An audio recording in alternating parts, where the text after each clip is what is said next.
days are never ending, when the nights are feeling lonely, there's a place that I can go, where the birds are free to roam, in the sky, flying high, over fields of green, and where the stars inside the sky, we're the last ones shining bright, pushing through the storm tonight, we'll be burning on and on and on. We're the stars inside the sky, we're the last ones shining bright, pushing through the storm tonight, we'll be burning on and on and on.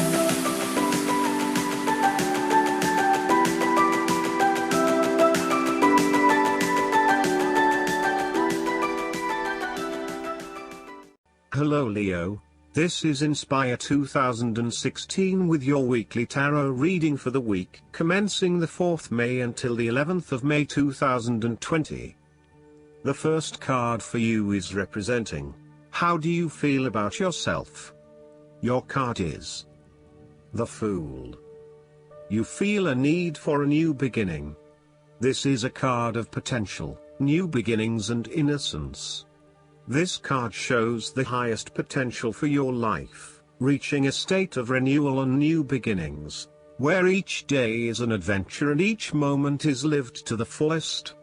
The Fool card represents the beginning of all creativity and a desire to accomplish new goals. The Fool indicates that anything can happen and the opportunities are just waiting to be taken advantage of. The Fool card represents the need to set forth on a new journey, one that is completely unknown and will take you to uncharted territories. The Fool is all about new experiences, personal growth, development and adventure. This card asks you to take a leap of faith and to trust in the universe that if you begin a new journey, you will find success. The Fool card may also represent a choice to be made, one of vital importance. However, there are always many different options available and the choice must be made wisely. If you are facing a decision or moment of doubt, the Fool encourages you to believe in yourself and follow your heart no matter how crazy or foolish your impulses may seem. This is a time when you need to truly believe and have faith in where the universe is taking you. The Fool enhances courage, risk-taking and the creative expression needed to open up new areas in your life. The Fool is always whole, healthy and without fear. You never know what is in the future, but like the Fool you must blindly go forward. You need to trust that you are a free spirit born to enjoy life and grow in experience. Take a chance and see what happens. The second card for you is representing, what do you want most right now? Your card is the Six of Cups. This card is a card of childhood, nostalgia, happiness, and generosity. You want to return to the happy memories of your past, whether as a child, teenager or adult. Oftentimes, though, these memories are indeed a thing of the past and reflect aspects of your life that have since vanished. You may feel that the only way to connect to this happiness is to escape into the past where you can reflect on your happy and beautiful memories, instead of dealing with current challenges. This is fine if you are simply taking a walk down memory lane, but it is important that you live in the present and accept your current circumstances rather than always living in the past. Oftentimes, there is nothing wrong with looking back at the good times for inspiration when things are not going so well.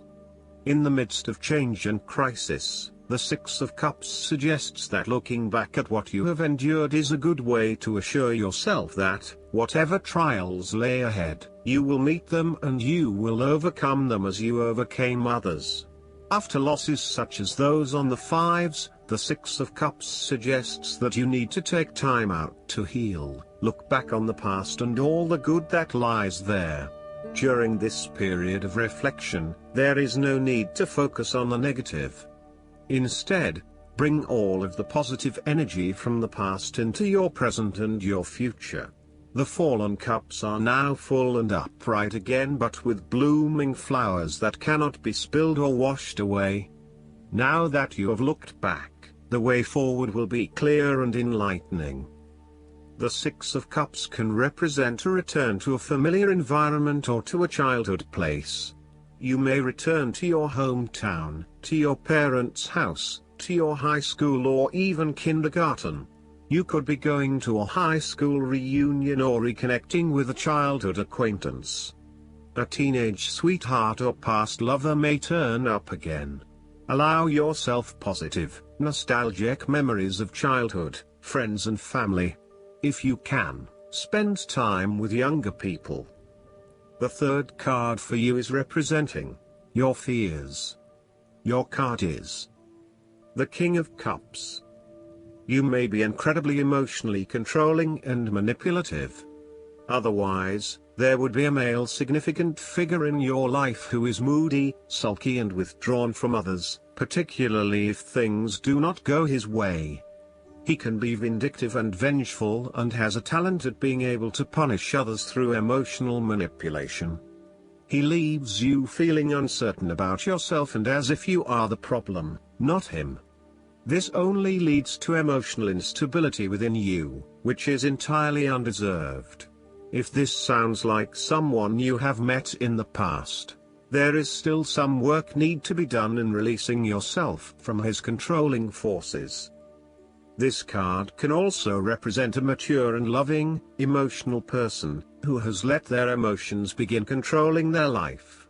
The King of Cups may depend too much on others and view himself through the eyes of others.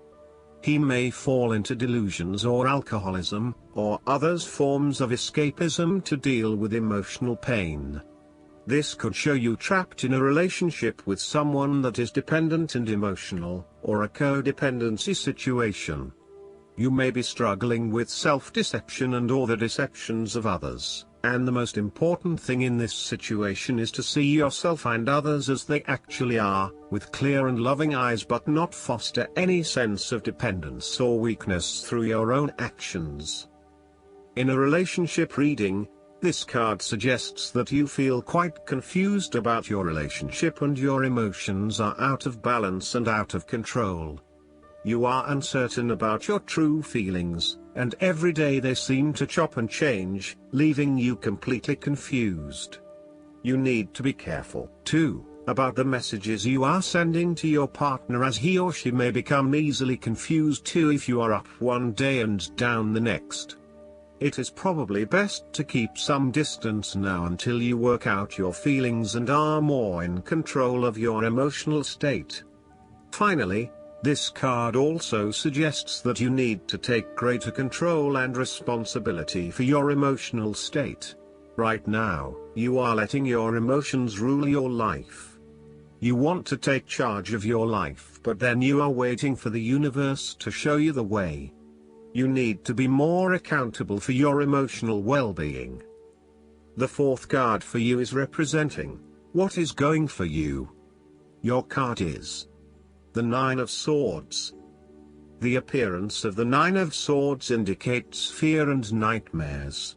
It is what is inside your mind that is creating the fear and anxiety, not your actual circumstances.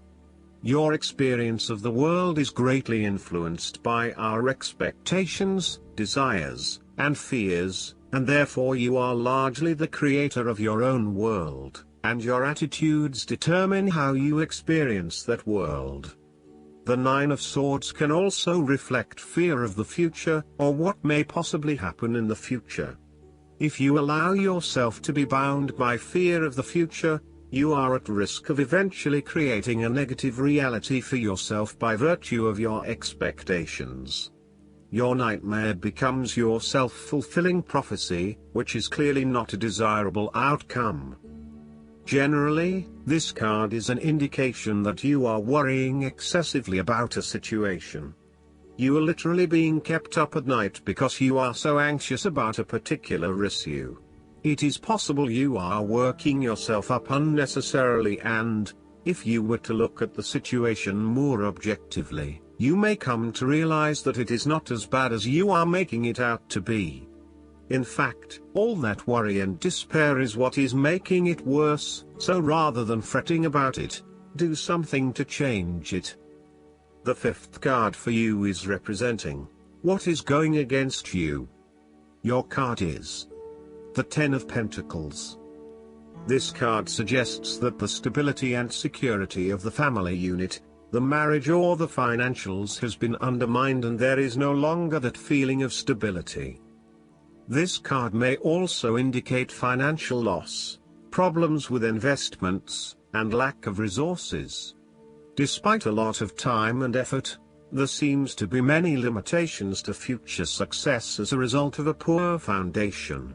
In some cases, this card represents the problems of money, such as fears about finances.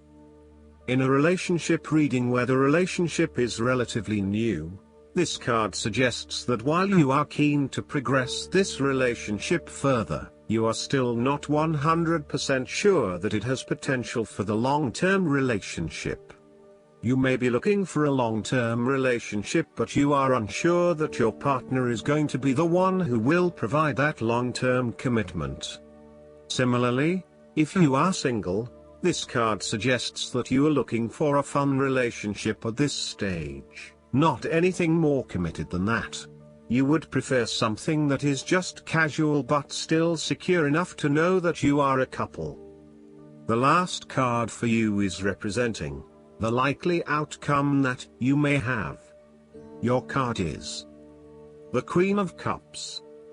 This card indicates that you need to trust your intuition and listen to your own inner voice. Trust the sensations and the feelings you are getting from your outside environment.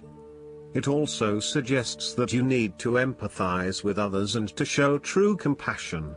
Focus on the emotional well-being of others rather than relying on rational or logical explanation. You are here to support and to teach others, by drawing upon your own intuition and sense of calm and emotional connectedness. Learn how those in need cope with life's challenges and share your knowledge. Hug someone you care about. This card can also indicate a significant female figure in your life who embodies the character of Queen of Cups. One of the greatest assets of the Queen of Cups is her ability to sense the needs of those around her. Due to her associations with the element of water, the Queen of Cups can be passive and receptive. Her sensitivity draws those who struggle and suffer towards her. In many ways, she is a safe harbor for others. Her ability to connect on a soul level enables her to remedy the broken hearts of others. Her warmth and genuine caring make her a beacon of light. Because she is so responsive to the feelings of others, the Queen of Cups must constantly uphold her boundaries between herself and others. If not properly protected, the Queen of Cups can lose her own sense of self. This is her greatest vulnerability. Last but not least, the guidance card for you is the Ten of Summer. Spending time with your family and loved ones is critical to a rich and happy life. The people you call family may be those you're related to, or they may be people whom you have chosen as your beloved community. Either way, offering love and support to those closest to you, and accepting it in return, is very important. Make space for them in your life. It's worth investing time and energy in your primary relationships. You can have the happy home life you're seeking, filled with peace and emotional fulfillment. The couple from the Two of Summer card have created a beautiful life for themselves and their children. The butterfly boat near the shores of Avalon means that their emotional currents will continue to evolve and thrive. Additional meanings of this card: a happy marriage, people you can trust, relationships that last, feeling emotionally content, raising children wisely. I hope that you enjoy everything, and if you like the reading, just please click subscribe and you will get instant notifications every time we publish a new video right to your YouTube. Thanks.